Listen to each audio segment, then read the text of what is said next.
Un día más aquí en 30 minutos, sean todos bienvenidos, gracias por compartir con nosotros este tiempo de televisión. Hoy estamos con José Fernando Rodríguez de Acero, es el presidente de la patronal de la COE de Tenerife. José Fernando, bienvenido, ¿qué tal? ¿Cómo estamos? Muy bien, muchas gracias, bien hallado. Un día después de esa huelga general hay, como siempre, guerra de cifras, de participación, pero me gustaría preguntarle sobre todo, ¿esto va a animar a que el gobierno modifique algo? Pues francamente es una pregunta difícil, porque como el gobierno nos tiene acostumbrados a lo que digo hoy, pasado mañana dice lo contrario, pero a mí me da la impresión de que no va a ayudar. No va a ayudar en muchos aspectos. Yo creo que la convocatoria de esta huelga ha sido poco entendida del porqué y en unos momentos además críticos, ¿no? Porque estamos en la situación que estamos de crisis económica y de paro tan grande, que desde luego el momento ha sido muy inoportuno. Tengo la impresión de que no va a servir para mucho, lamentablemente. Un día después de la huelga, hemos visto distintas consignas en esa huelga. ¿Sabemos ya contra qué o contra quién iba la huelga? No, yo personalmente, desde luego, yo creo que la mayoría no somos capaces de averiguar efectivamente el sentido de la huelga y contra qué. Porque ha habido momentos, los sindicatos y ahora el presidente del gobierno ha salido una vez más convocando o diciendo la necesidad de un acuerdo entre empresarios y sindicatos, cuando eso hubo una larguísima trayectoria de encuentros y además con la sensación en aquel entonces por lo menos que se tenía de que el gobierno jugaba un poco a favor de uno de los equipos, ¿no? Y esto no ayudó precisamente al acuerdo. Por lo tanto, decir ahora es conveniente y es obligación de los empresarios y de los sindicatos llegar a un acuerdo cuando el propio gobierno juega un papel partidista es tremendamente complicado. Esto no quita que se hace absolutamente necesario en los tiempos que estamos de que ese acuerdo exista. Y yo creo que lo que fue la convocatoria de huelga, repito, para presionar de alguna manera a cambios del que el gobierno se ha visto en la obligación de la reforma laboral, una reforma además que bueno, que tiene sus interpretaciones, nosotros la aceptamos como no puede ser de otra manera, pero desde luego la consideramos insuficiente. Bueno, yo creo que estamos en una situación igual al día antes de la huelga, o diría incluso peor en algunos aspectos, porque esto no ha ayudado para nada, sino todo lo contrario. Uno de los mensajes que más hemos visto en esas pancartas es el mayor recorte de los últimos años. ¿Esta reforma laboral es realmente un recorte de los derechos de los trabajadores? Bueno, la reforma ha sido, efectivamente se puede llamar reforma porque se han modificado algunos aspectos de lo que existía. Y yo creo que además lo que hay que hacer es, una vez más, en este país no mirarnos exclusivamente, no fijar la frontera otra vez en los Pirineos y mirarnos a nosotros mismos y nuestro ombligo. Yo creo que hay que comparar con lo que existe en otros lados. Y lo que existe nos viene a indicar de que efectivamente España en el terreno económico y laboral y en el terreno de productividad está muy por debajo del resto de los países.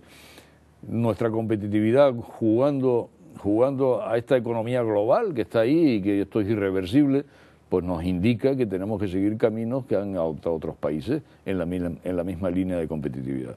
Y la prueba es que el paro que registra este país duplica, más que duplica, la media europea. ¿Qué está pasando? Yo no creo que sea precisamente por culpa de que no se hayan intentado darle impulso a este país. Hay unas rigideces en los mercados laborales que se hace muy difícil de sostener, y por eso la reforma ha sido un paso hacia adelante, pero a nuestro juicio insuficiente si queremos estar a esos niveles. ¿Tienen los empresarios ahora más fácil despedir a una persona?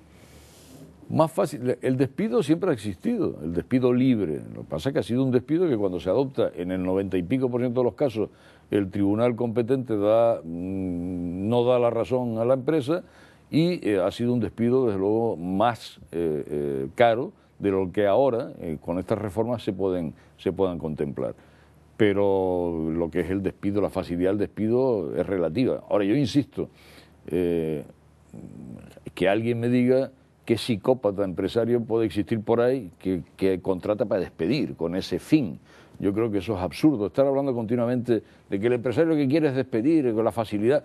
Oiga, nadie monta una empresa ni crea puestos de trabajo con el objetivo de voy a despedirlos dentro de 1 año o 2 años. Es ridículo absolutamente pensar así.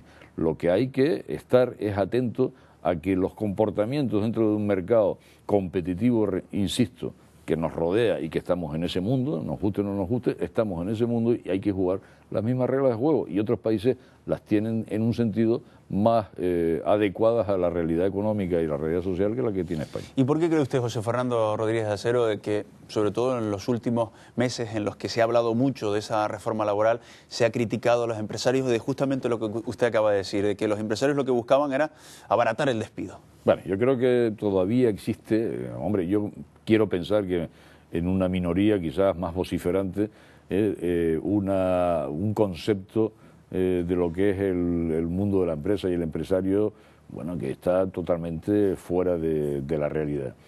Si el empresario no existiera, yo creo que habría que inventarlo. Y eso, porque es que hoy no se crea empleo ni se crea actividad si no existe la empresa.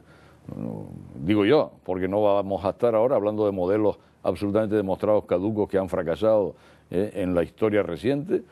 Por lo tanto, en una economía libre de mercado, en una economía social de mercado, el empresario es el que juega el papel definitivo. Ojalá hubiese 3 veces más empresarios de lo que hay, sobre todo en Canarias. Ojalá.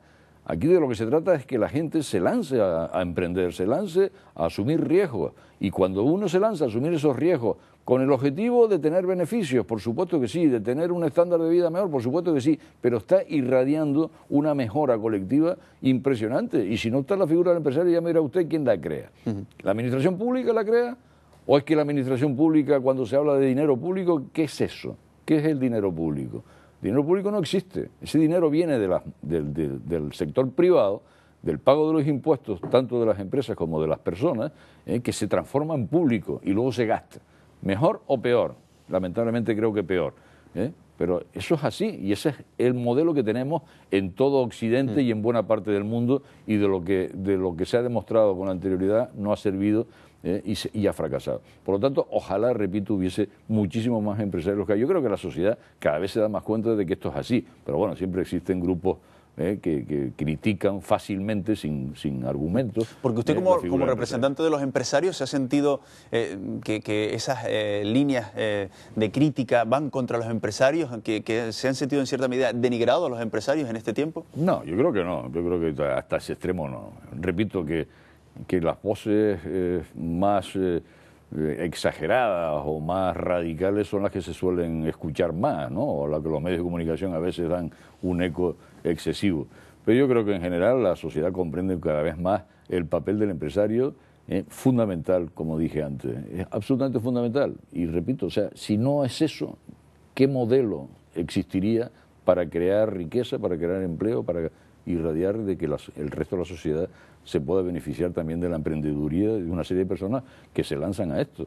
Bueno, entonces de lo que se trata es, yo tengo vocación de emprender, bien, ¿cuál es mi objetivo? ¿Por qué lo hago? Bueno, lo puedo hacer porque quiero teóricamente vivir mejor, porque quiero tener unos beneficios perfectamente legítimos, pero al mismo tiempo estoy creando a mi alrededor 10, 15, 20, 100 empleos que también están beneficiándose de mi decisión de emprender. Si eso no se capta, no se comprende que eso es así, y cuanto más haya en esa posición, yo invito a muchos de los que fácilmente puedan criticar esta sutileza, que se metan a emprender y que arriesguen, y no desde la crítica cómoda de un sillón asegurado, con un salario asegurado casi para el resto de sus vidas. Eso es mucho más cómodo, pero eso no produce normalmente, eso es al revés, es un gasto que a veces hay que soportar precisamente para que el emprendedor pueda tener éxito en su misión de llegar al objetivo de emprender. José Fernando, ¿y los dirigentes políticos que tenemos en nuestro país y en nuestra comunidad tienen claro la responsabilidad de los empresarios y que son ustedes los que nos van a sacar de la crisis? Yo pienso que en líneas generales sí. Lo que pasa es que a veces lo manifiestan tímidamente unos, otros lo manifiestan con más contundencia. Pero es que es así. Si fuera lo contrario, estaríamos hablando de una estupidez suicida que no la entiendo. ¿Cómo se puede pretender pensar que si no es el mundo de la empresa el que está creando empleo, el que está, intentando tirar del carro hacia adelante, que alguien me diga cómo se hace de otra manera? Entonces, de lo que se trata es que, respetando las leyes, con toda legitimidad, un señor que quiera emprender, se le faciliten las cosas y no se le pongan en el camino 1.500 trabas antes de llegar, porque esto parece esos juegos ¿cómo se llama? No jeroglífico, esto que va uno avanzando sí. y te encuentras con topes continuamente, o un campo de minas que va uno avanzando y salva la administración local, tengo que tratar con los ayuntamientos, con la comunidad autónoma, con los cabildos, con no sé qué, ahora industria, ahora tal, y va saltando uno evitando minas, normalmente te explota una mina en el trayecto este, ¿no? Entonces se hace demasiado difícil porque yo también entiendo que este es un problema de desconfianza. Eso es algo quizás genético que va, no digo en los canarios solo, yo digo en el resto del país, ¿no? Yo creo que España normalmente desconfiamos. Si alguien entra a una administración pública, y por favor, no quiero decir que sea todo el mundo igual, pero tiene uno muchas veces la sensación de que por regla general uno entra a una administración pública y ya te están mirando como diciendo, este me viene a engañar, a ver qué es lo que quiere. Eso es fatal. Eso es fatal. ¿Y eso está pasando mucho en nuestra tierra? Eso ha pasado, claro que ha pasado. La desconfianza de la persona que quiere emprender algo, ¿a qué viene? ¿Qué quiere hacer? ¿Qué trampa me va? No, esto no debe ser así. La administración tiene que ser al revés, facilitadora de que las cosas funcionen. Y el empresario que engañe, el que cometa fraude, que lo pague. Que lo pague con las multas correspondientes o inclusive si es un delito penal también con lo que sea. Pero no, de entrada, todo el mundo es culpable hasta que no demuestre lo contrario. Tenemos que ir al principio contrario. Todo el mundo es inocente hasta que no se demuestre lo contrario. Ayer teníamos la suerte de hablar en la sintonía de Canarias Radio Autonómica con Pedro Agustín del Castillo, el presidente de Vinter, también el presidente de la Cámara de Comercio Americana en Canarias, y justamente me decía lo que usted me está comentando ahora, que hasta que no se eliminen las trabas burocráticas tendremos muchas dificultades para conseguir reactivar la economía. Bueno, eliminar las trabas burocráticas es tremendamente difícil. Lo que hay que eliminar es un buen porcentaje de trabas burocráticas. Porque una cosa es, burocracia existe en todo el mundo, en todo el mundo civilizado. Hay países donde la burocracia es mayor y otros menor. Hay países muy ligeros de burocracia precisamente porque no hay desconfianza, porque de lo que se trata es de apoyar a los que emprenden, porque saben que los que emprenden son los que van a tirar del carro económico y del carro social. ¿Entiendes? En España esa desconfianza nos ha hecho llegar a la norma sobre la norma sobre la norma, porque no me fío. Yo he sido testigo de inclusive en reuniones con distintas administraciones diferentes, como puede ser el Cabildo con la consejería correspondiente del Gobierno Autónomo, no saber que existía una norma de uno de los dos que impedía la consecución de una obra proyectada. Entonces, claro, esto es de loco. Llega un momento que tú dices, caramba, ¿cómo demonios sorteo yo este campo de minas para llegar al final? Insisto, no estoy diciendo que sea al 100%, pero hay un alto índice de burocracia que sí que hay que eliminar. ¿Y esto lo ha vivido en sus propias carnes cualquier empresario que ha intentado lanzar una empresa? Hombre, en mayor o menor medida, por supuesto. No es lo mismo un empresario que quiera montar, pues yo qué sé, una planta industrial, a un empresario que quiera montar un bar. Esto está claro.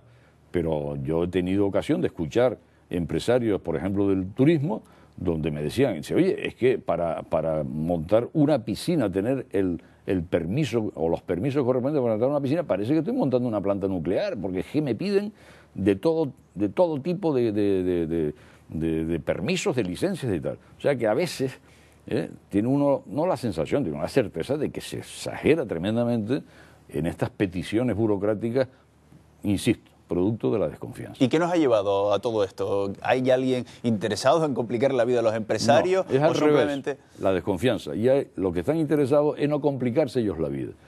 Y hay algunos funcionarios que prefieren, para no complicarme la vida, decir que no.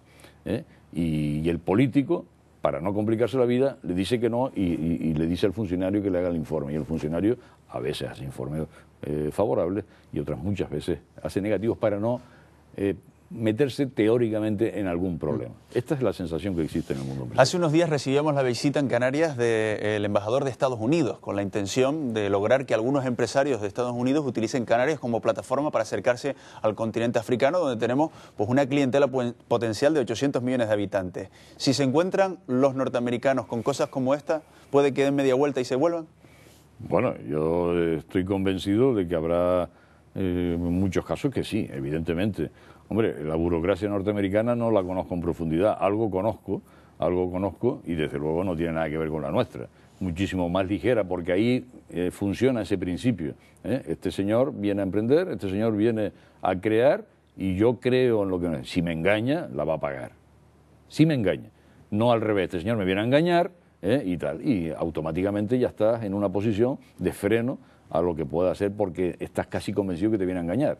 Esto es lo que hay. Yo sé que es un problema mental y de difícil cambio, pero es lo primero que hay que pensar, en la importancia que tiene aligerar todos estos trámites para crear, para emprender, que eso es lo que trae consigo la actividad económica. Y la actividad económica trae consigo el empleo, y el empleo trae consigo la tranquilidad. ¿Tiene usted muchos compañeros que están intentando abrirse mercado en África? Bueno, sí conozco gente que está intentando abrir mercado en África. De hecho, ya las inversiones canarias en África, bueno, han dado en los últimos años, 10, 15 años, han dado un salto interesante, pero queda mucho camino por recorrer. El mercado africano es complicado, sin duda. Hay 800 millones, como usted dice, pero 800 millones de habitantes, de consumidores, yo creo que hay bastantes menos, ¿no? Y luego depende de los países, unos están mejores que otros, pero tienen una cultura también empresarialmente hablando y una cultura muy distinta que hay que conocer, que hay que saberse mover. Conozco gente que está metido en Guinea, en Senegal, en Marruecos, etcétera, que les van bien, y conozco otros que les van mal. No, el hecho de ir a África quiere decir que te vaya a ir bien. Tienes un riesgo añadido importante, porque el cambio cultural también es muy importante. Y hay que ir con mucha calma, muy despacio y atando muy bien los pasos que se dan, ¿no? Estamos ahora, desde luego, a punto de terminar una legislatura. Estamos en medio de una crisis que la verdad es que seguro que en la conversación que vamos a mantener saldrá en alguna otra ocasión, pero me gustaría preguntarle, porque se habla de nuevo de modificar el régimen económico y fiscal. Seguro que esto más de un espectador le suena rarísimo, y las siglas del REF. A mí me gustaría que me diera primero una explicación. ¿Qué es el régimen económico y fiscal, el REF? ¿Qué es? ¿Para qué sirve esto?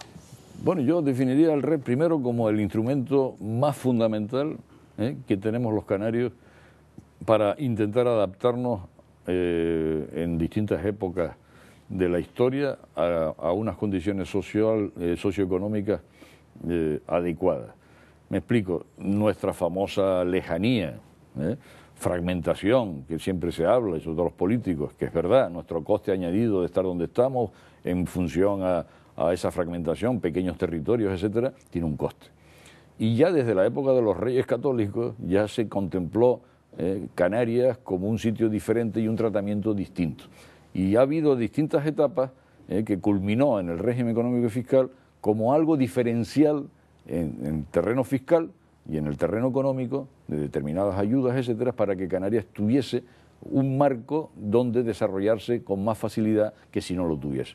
Entonces, ese régimen económico y fiscal, que yo comprendo que la mayoría de los canarios, pues bueno, no conocen porque es farragoso y es difícil de interpretar, para nosotros es una pieza básica. Entonces, hemos asistido a unos cambios en la estructura económica, sobre todo, a nivel internacional, impresionante en los últimos 10 años. Esto va, como estudiaba uno cuando estudiaba, en movimiento uniformemente acelerado. Esto cambia cada década lo que antes cambiaba, vamos, en 2 siglos, ¿no? Entonces, de lo que se trata es de intentar coger nuestro REF y adaptarlo en estos tiempos de crisis, adaptarlo precisamente para cuando salgamos de la crisis tener esa herramienta adecuada. Alguien, por ejemplo, que esté en el paro puede decir, y a mí lo del REF, a mí no me dice nada de lo del REF, pero a lo mejor su trabajo pasa por modificar el REF. Hombre, yo entiendo que eso, alguien que esté en el paro, por supuesto, puede decir, ¿qué me está contando, no? El REF no me va a quitar del paro de una forma inmediata, y es verdad, pero si contemplamos la adaptación del REF a unas condiciones, si somos capaces los canarios y sobre todo el gobierno de Canarias de turno, de conseguir determinadas condiciones, evidentemente el panorama de creación de empleo sería mejor o peor en función a esa adaptación. Pónganos un ejemplo claro de qué se podría modificar en estos momentos del REF que pueda servir o bien para sacarnos de la crisis o bien para cuando esto desaparezca. Hombre, el REF, por ejemplo, tiene instrumentos como han venido funcionando, como es la famosa Reserva de Inversiones para Canarias, la RIC. ¿Qué ha pasado con eso? Eso fue un instrumento que además lo apoyaron todos los partidos e incluso nació de personas del propio Partido Socialista, donde se le daba la oportunidad a las empresas canarias, radicadas en Canarias, de que los beneficios que tuviesen en un determinado ejercicio los pudieran poner el 90% de sus beneficios a la reserva de inversiones.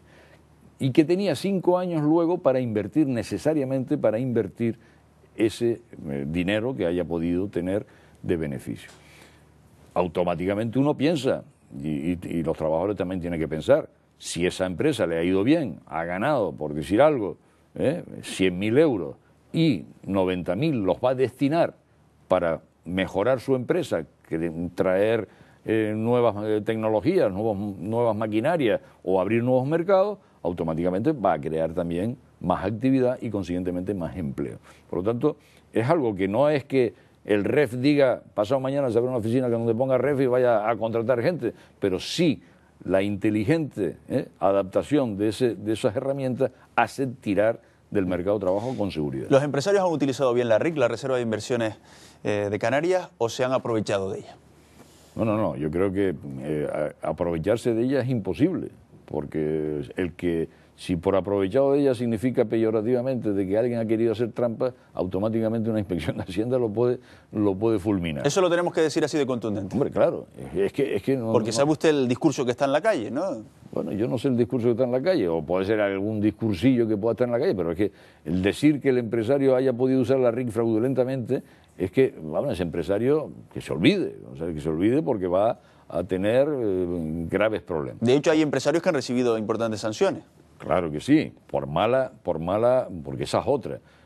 Ha sido tal lo farragoso de la interpretación muchas veces de la adaptación de la reserva de inversiones, que los empresarios, que tampoco somos expertos jurídicos para interpretar bien las leyes y las normas, que son, como dije antes, normas sobre normas, ha habido inspecciones que en un mismo tratamiento difieren un inspector de Las Palmas con un inspector de Tenerife, y de repente te encuentras con que tú de buena fe has aplicado esa reserva en algo que creías que contemplaba la norma y el inspector te dice que no, que te has equivocado y consiguientemente multa que te pego, más intereses no sé qué, más tal.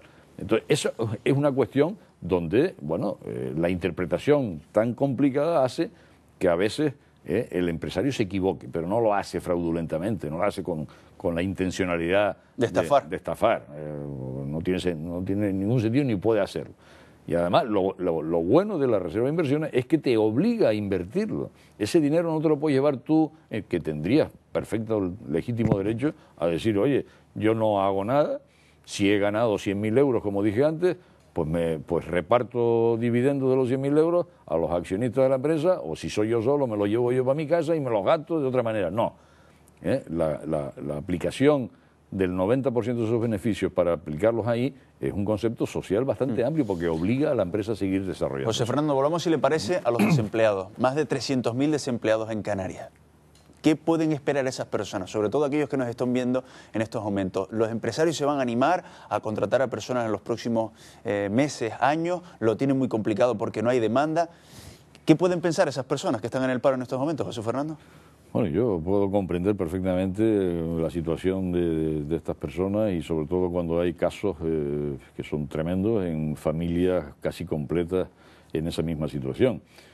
Mientras dure la posibilidad de que el Estado pues pueda seguir por lo menos manteniendo, aunque sea malamente, la posibilidad de estas personas, pues ahí está.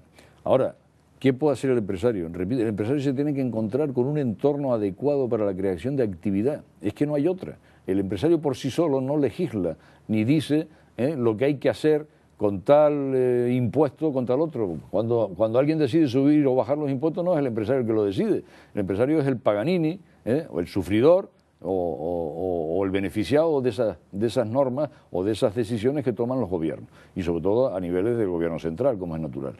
Entonces, ahora mismo, que un gobierno central, en plena crisis como estamos, ya haya subido un impuesto como el IVA y anuncie la posibilidad de subida de otros impuestos y recorte al mismo tiempo la inversión pública, pues bueno, para mí es tan sencillo como pensar que dónde está el sentido común de esta... O sea, ¿usted cree que eso son medidas totalmente equivocadas? Yo creo que sí, porque además, yo digo, el sentido común te lo dice. Si lo que necesita este país es crear actividad para que precisamente las empresas vuelvan a arrancar motores y vuelvan, en alguna medida, a tirar de ese carro, y automáticamente, si hay actividad, pues yo a lo mejor necesito contratar gente y que la puedo meter en la empresa para esa actividad. Pues ahora, si me recorta usted esa actividad y al mismo tiempo me está diciendo con la actividad, claro, no estamos hablando de que la actividad sea cero, evidentemente existe una actividad, si no estaríamos hablando de un caos absoluto, ¿no? Pero bueno, yo no puedo, ¿cómo se llama?, tirar de ese carro si me recortan por un lado y encima me suben los impuestos por otro. Yo creo que son medidas totalmente disparatadas. Por ejemplo, ¿qué opinión le merece que se haya subido el IRPF a las rentas más altas, a los que cobran más de 120.000 euros y más de 175.000? ¿Sirve para eso? ¿Sirve para algo eso? Sí, bueno, eso yo no sé al final, porque no he leído o no he visto cantidades finales de esta cuestión. Bueno, si hay que hacer un sacrificio de subir impuestos a las rentas más altas, me parece por un lado que puede tener su justificación, pero ¿eso va a resolver el problema? ¿O el problema se va a resolver de otra manera? El problema no se va a resolver en una reforma de la administración pública, donde hay miles de millones de euros pendientes para precisamente evitar gastos que en estos momentos no tienen productividad ninguna. El problema se resuelve recortando inversiones en estos momentos también. Eso estamos hablando de cientos de millones de euros en contra de esta medida, que bueno, que puede tener su efecto monetario, no creo que sea muy grande, y que puede tener también su efecto, sobre todo, de cara a la opinión pública, que algo se hace y que por otro lado puede parecer justo, ¿no? José Fernando, ¿a este país le vendría bien adelantar las elecciones en estos momentos? Vamos, yo no quiero entrar en terrenos de análisis político, estoy aquí como representante empresarial. Yo creo que lo que sí hay que hacer es que el gobierno, sobre todo, que ya algunos pasos dio. Yo creo que aquí ha habido una secuencia de una película que se analizará en su momento con detenimiento, pero yo creo que la tardanza en reconocimiento de la crisis que tuvo el gobierno de Zapatero ha tenido un efecto de daño muy importante. ¿Ve usted al gobierno de José Luis Rodríguez Zapatero con ideas frescas para remontar? Francamente, en estos momentos no se ven ideas en ese sentido. Yo repito, como dije antes, o sea, esa tardanza en reconocimiento de la crisis de un año y pico impidió tomar medidas desde entonces que hubieran por lo menos, no digo resuelto la crisis, pero sí por lo menos haberla aliviado muchísimo, ¿no? Luego, todos recordamos esas etapas de que los que decíamos que estábamos en una situación de crisis y tal, pues poco menos que eran antipatriotas. Yo creo que todo eso hizo un daño bastante irreversible. Y luego la gestión de la crisis, las crisis se gestionan también.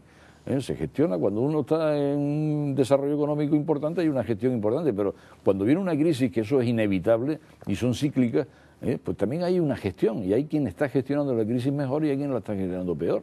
Y yo creo que el gobierno español en este momento, la gestión de la crisis, con su tardanza en el reconocimiento y con luego las medidas que aplica, que quita, que pone, que vuelve a quitar, que donde, no, perdón, lo que dije ayer ya no vale, da por lo menos la sensación de inseguridad. Centrándonos en Canarias, los señores que se dedican, por ejemplo, a la construcción, deben ir pensando en otras actividades porque ya no vamos a volver nunca al escenario anterior. Hombre, yo creo que todos no. Yo creo que los señores que se dedican a la construcción y que se han dedicado durante una larga etapa de su vida y son auténticos conocedores del sector y profesionales, bueno, llegará un momento en que tendrán una actividad otra vez creciente, nunca en la medida, desde luego, que pasamos, pero yo creo que ahí se mantendrán las empresas que tradicionalmente han estado en ese sector. Quizás otros que entraron en el sector de una forma precipitada, al amparo de la tremenda actividad que tenía, pues posiblemente eso sí, pero los de siempre, por decirlo así, los que han estado metidos en esto, yo creo que todavía tienen campo de actuación. ¿Cuándo cree usted que empezarán a descender las cifras de paro en Canarias? Bueno, si yo supiera exactamente la fecha de eso, pues ya me dirá, ¿no? Es tremendamente complicado. A lo mejor estaría dando conferencias en Harvard, ¿no? Sí, no sé si en Harvard, pero desde luego es muy complicado. Yo creo que vamos a tener todo lo que resta del año y posiblemente el 2011 todavía. Hombre, lo que sí parece es que ya la caída libre que hemos tenido en esas cifras, pues ya se haya bastante frenado. Pero la salida, hay datos que dicen que para crear empleo en España se necesita crecimiento como mínimo de entre el 2 y el 2,5% del PIB, y en Canarias posiblemente en algo más. Y claro, estamos creciendo al 0,1, al 0,2 o al 0, pues está claro. Eso lo dice todo. Y eso el 2011, las previsiones que el propio gobierno hace es de un crecimiento del 0,7, pues no va no va a haber empleo, o por lo menos disminución de la cifra de paro. Siempre habrá empleo, pero el balance final todavía yo creo que hay que esperar un par de años. José Fernando Rodríguez de Acero, ojalá la próxima vez que hablemos y tengamos una conversación sea para hablar de buenos datos, para hablar de datos positivos. Sería mi gran deseo. Sí. Gracias por su visita a 30 minutos. Muchas gracias a ustedes. Y gracias también a todos ustedes por su atención. Les esperamos mañana. Pásenlo bien.